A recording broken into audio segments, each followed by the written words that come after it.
It says here, this is from Warner Brothers TV. It's from literally Warner Brothers. And it says Buttons Gamezone, cartoon. So this is one of the cartoons lineup that Warner Brothers has been posting on YouTube. For those who don't know, I think Warner Brothers is trying to bring back the cartoons era in a way, like, you know how they had Oh Yeah cartoons from on I think it was on Nickelodeon, and then Cartoon Network had something similar first. I think I forgot what it was called, but they had like a I don't think it was a contest, but like it was like a thing where they had young animators or people who are indie makers to give them a chance to spotlight their pilot episode, so to see if it gets a lot of buzz. If the show gets a lot of buzz, that'll be turned into a full-fledged show, and they become the showrunners of their own show. That was like a thing back in the 90s and early 2000s or so, and probably in the 2010s. They usually did that back in the day on cable television. What example? Like Powerpuff Girls was one of them. Powerpuff Girls was one of them that was on that. I forgot what it was called, but it was like a thing for what I was talking about. Was it Dexter? No, Courage the Cowardly Dog, Powerpuff Girls, and I think there's a third one. Ed and Eddie. I think Ed and Eddie, I think, was one of them. For the Oh Yeah cartoons, it was Fairly Odd Parents, actually. It was Fairly Odd Parents was one of the Oh Yeah cartoon shows. It had its own pilot back in 2002, 2003. Oh Yeah cartoons. I think some of you may remember. I know Fairly Odd Parents was one of them, but I can't remember the others for Nickelodeon. But for Cartoon Network, it was Powerpuff Girls, Courage Cowardly Dog, and some other show I can't think of right now. And then an Eddie, I think. No, that's the. Oh yes, K&D was. It had that one pilot when they wanted to get Adult Swim. Flapjack and Chowder, best friends monkey. I remember Cartoon Network had their own pilot episode. Actually, no, it was not even that. I don't even think that was the initial episode. That was the pilot episode. I think the actual initial short wasn't even about the kids next door. Actually, the show was about a boy who went to a scientist lab to watch over with his pet chimpy. The pet chimp. Does anyone remember that? It has a pet chimp, and the chimp started destroying all the stuff. The dude was gone. You remember that? Does anyone remember that? It was in the Kid Next Door art style. I don't think anyone remembers that. And he had the something Fitzgerald lady as a form of like a chemical that turned him into her to sing. When you think of it now, that was technically blackface to a degree. That was kind of funny when you think of it back now. But like that was one of those Kids Next Door creator shorts or shows. Thinking back at it, never knew about. Okay, I'll play this after this. I'll play it after this. I'll show you guys what I'm talking about. Hey, kid! Tired of watching TV all day? Yeah. This'll change your mind. Hey, folks! Buttons D-Rat here to tell you all to come visit my state-of-the-art entertainment center, Buttons Gamezone. We got games, prizes, fine Italian dining. This reminds me a lot of Uncle Grandpa art style-wise. Like, this really reminds me of Uncle Grandpa. The state's largest and greatest pipe maze, Artextric Cyclone, and so much more! So what are you waiting for? Come on down and push some buttons!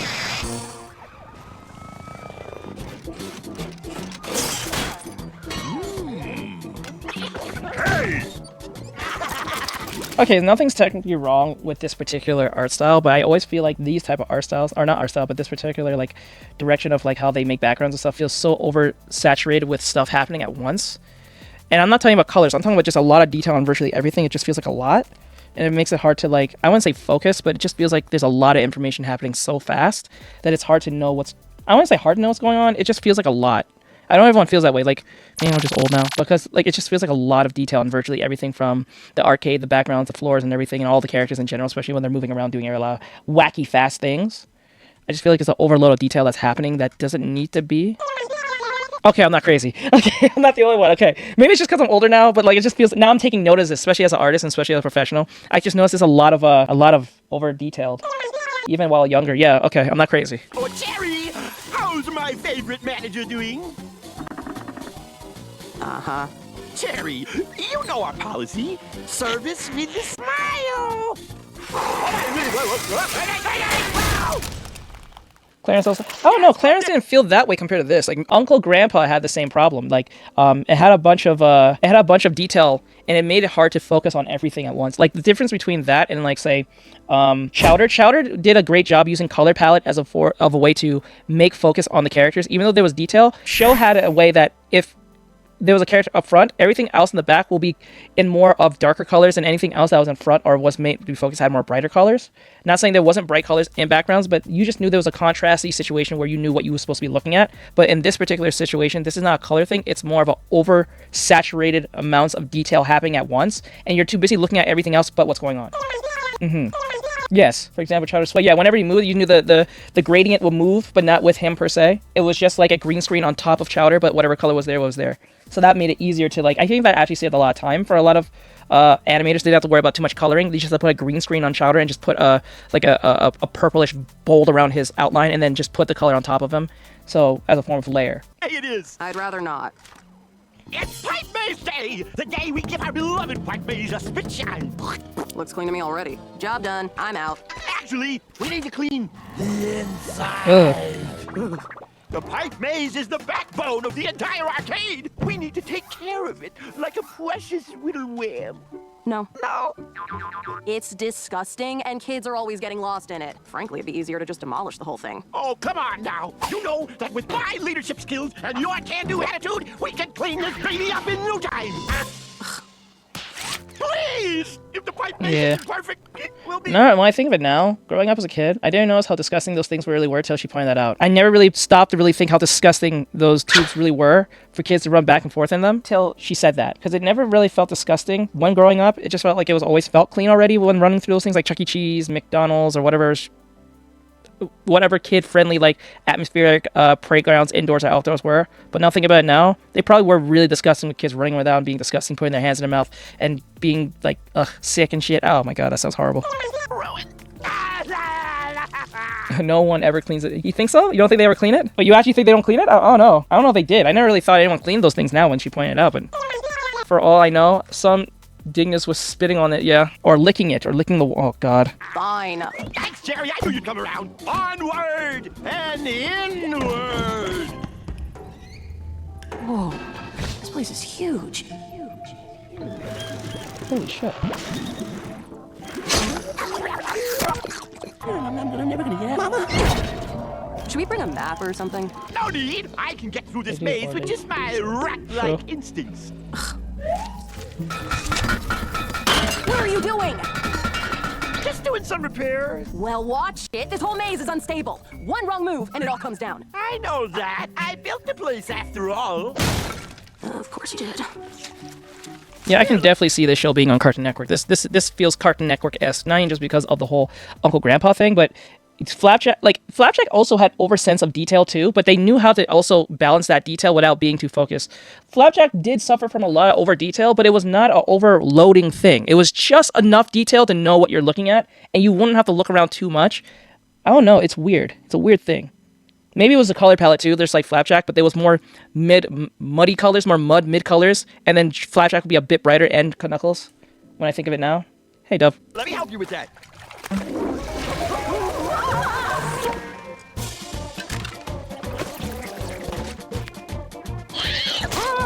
Jesus Christ.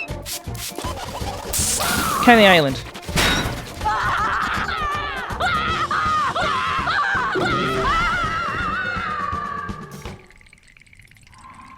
We're done! Damn. And just look at this place. Clean as a whistle. Now let's get out of here. What? We're lost. Oh, no, nothing. What?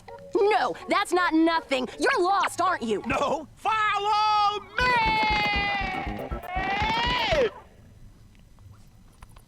Well, didn't you bring a map or something? You! No, Cherry. Service with a smile. No! If you didn't mess stuff up all the time, we wouldn't be stuck in this vomit-filled nightmare! I don't mess stuff up. You don't mean that. I totally do! Yeah, well, maybe things would have gone better if you pulled your weight. Bro! Excuse me? I said it. You don't care about your job or the Pipe Maze. This is Airy when I'm being unreasonable. This is Airy in a nutshell. This is Airy in a nutshell. Yeah, well, maybe things would have gone better This is me. if you pulled your weight. This is Airy when she looks at me like, are you serious? And I make an unreasonable demand. Or I'm being unreasonable as shit. This is the face she gives me. She gets so mad at me.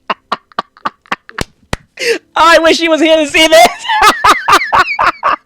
Oh my god, this is Ari in a nutshell. She's mad at me. Excuse me? Yeah, she sounds exactly like this when she gets mad. I said it.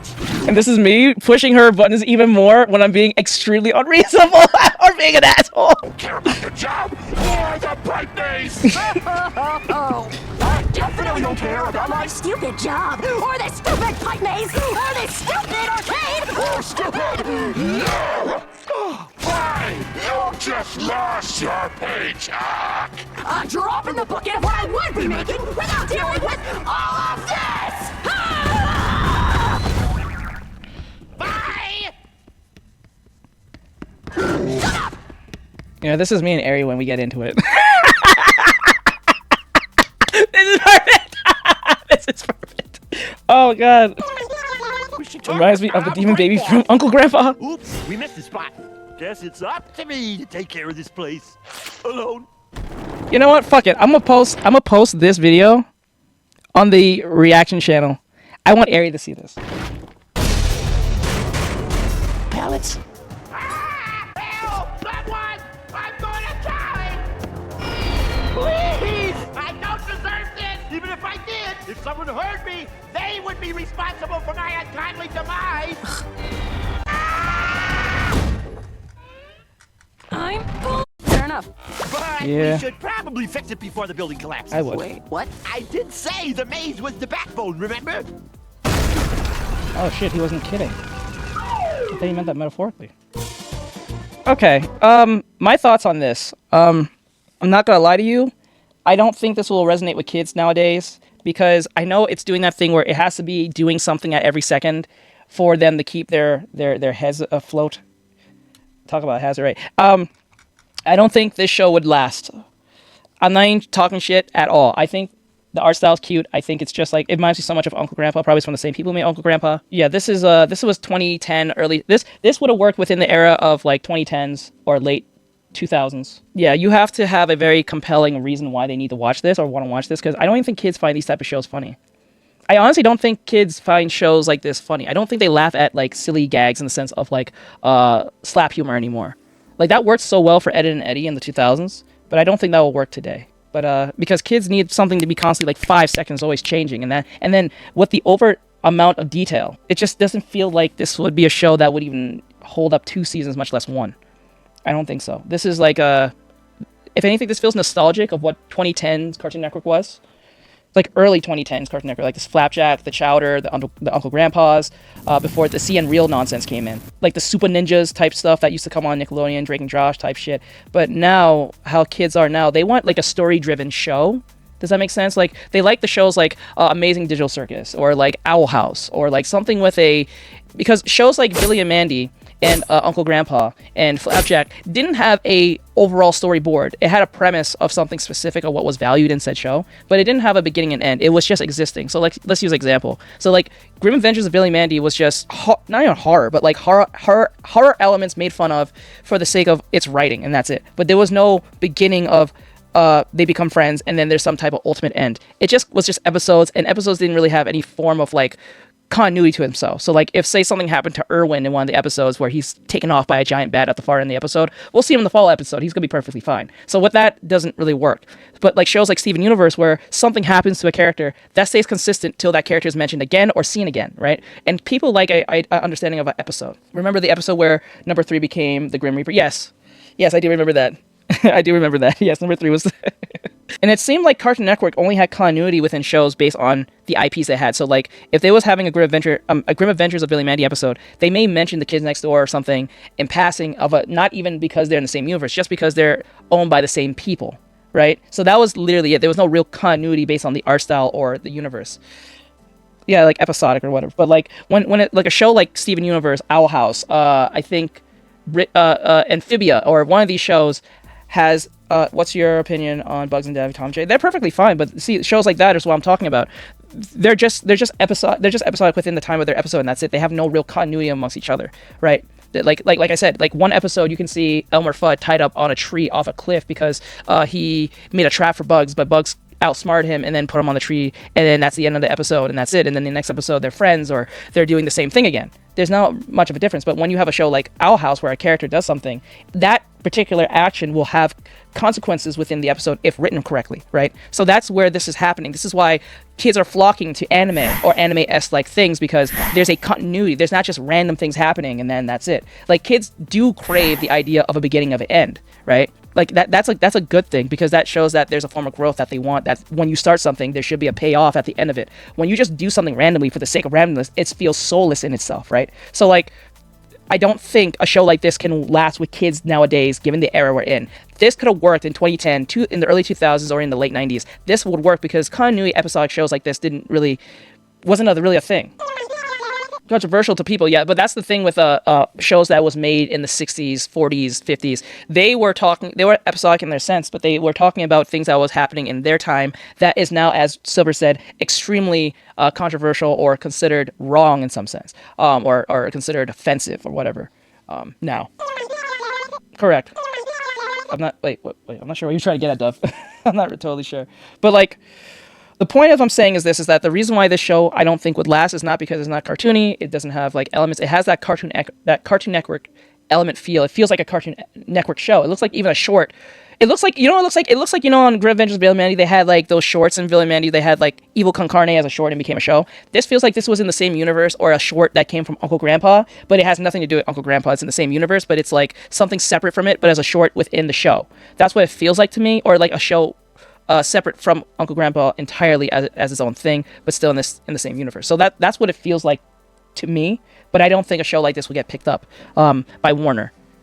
It just feels like a nostalgic remnant of the 2010s, sadly enough. But it was entertaining to a degree. But I kind of lost all like interest, because it was just doing stuff for the sake of doing stuff with a very frail like story with it in the episode itself. It didn't really give me a reason to want to watch this.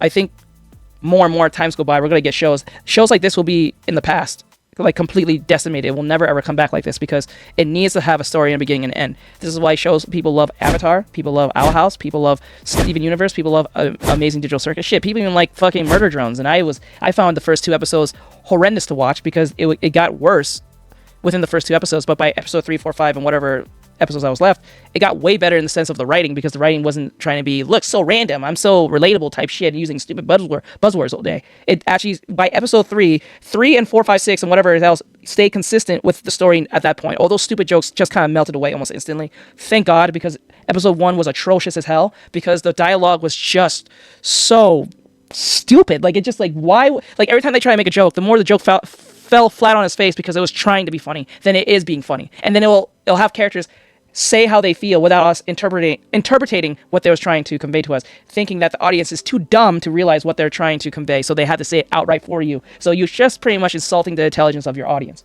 So that's where episode 1 and 2 fell off for me for Murder Drones. But thank God I was able to sit down with y'all and watch that whole shit, because that shit was pissing me off on first 2 episodes. But yeah, but this video was alright. It was not that insane. I might still put this on the reaction channel.